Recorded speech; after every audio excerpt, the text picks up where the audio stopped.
when we last left off with this thing, we had just finished replacing the TIPM, that's the TIPM, the Totally Integrated Power Module, the fuse box with a module in it. And unfortunately for us, that did not fix this problem. This thing still refuses to start. We are down to possibly a bad ground, a bad starter, or a bad starter solenoid. With any luck, this video ends up being short. So let's go.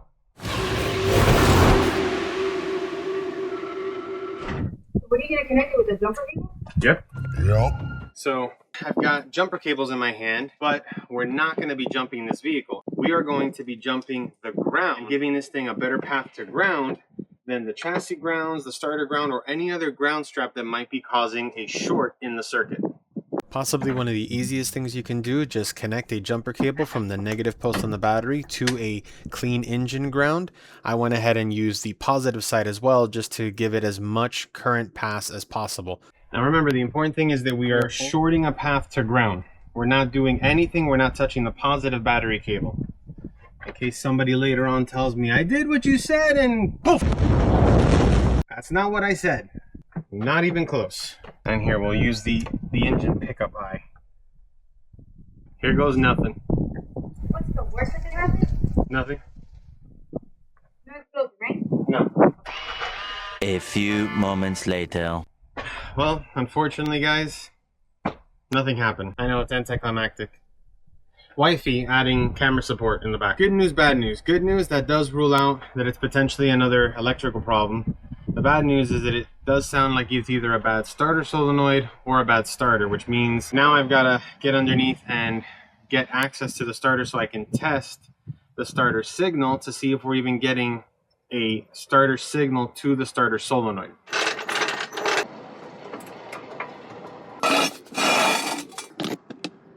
That's the starter? Yeah. The first thing we're going to do is we're going to pull the actual starter solenoid signal off, and we're going to test to see if we're getting 12 volts at the signal, which means that the truck is attempting to fire the starter. If that works, given the fact that we already tested for a bad ground, that means that this has to be the problem and everything else is working correctly to start the truck. You ready? What am I doing? You can, if you don't want to get in the truck, you got to push the brake pedal down. And hit the, you have the keys, right? Push the brake pedal down and hit the start button.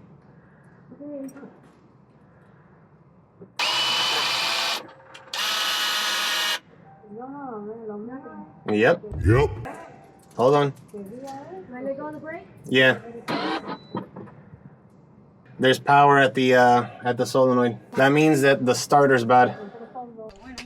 Now, once we identified that the starter had to come out, removing these is pretty much as straightforward as it gets. The starter is held in place with 3 bolts, one that's above the starter, one that is below it, and then one that is just adjacent to it, which is hidden behind that brown, it's technically rusty bracket. Those are the 3 bolts holding the starter in. Now, that bracket, which connects the transmission to the engine block, is held in place itself with 4 bolts. 3 of them have the heads visible or where they protrude from the bracket themselves. One of them is sunken in a little bit. So it did take me a little bit of feeling around to find that other bolt. They're 4, I believe, 17mm bolts. Very easy to take out. Just be careful when you take it out that you don't drop the bracket on your head. Once the bracket is free, you can move it to the side, and now you have access to the final starter bolt that was being blocked by the bracket itself. And then once you take that out, that's the last bolt. You can go ahead and pull the starter down. Make sure that you disconnect the battery positive cable or the B+ terminal cable that actually powers the solenoid itself. And then the starter's free. Oh, don't forget to disconnect the starter solenoid signal too. You don't want to rip that either.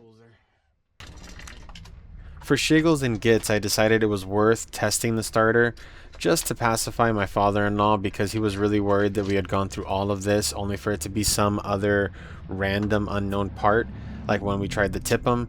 So we went ahead and jumped it directly off the battery, and at first we tried jumping the starter solenoid itself. You can hear vague contact where it sounds like the solenoid is working, but nothing is happening with the starter. And then I just went ahead and tried jumping the actual starter itself, and nothing. That thing was dead. Alright, so here we go. Here's our new starter.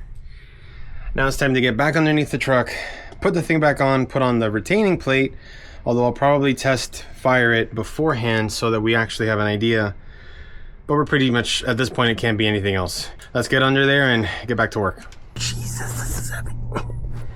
No, I think salimos la suerte que it doesn't rain today. By sheer coincidence.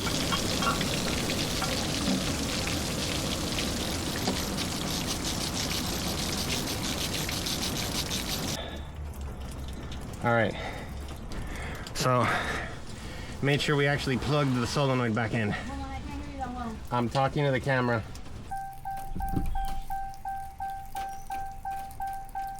Are you ready?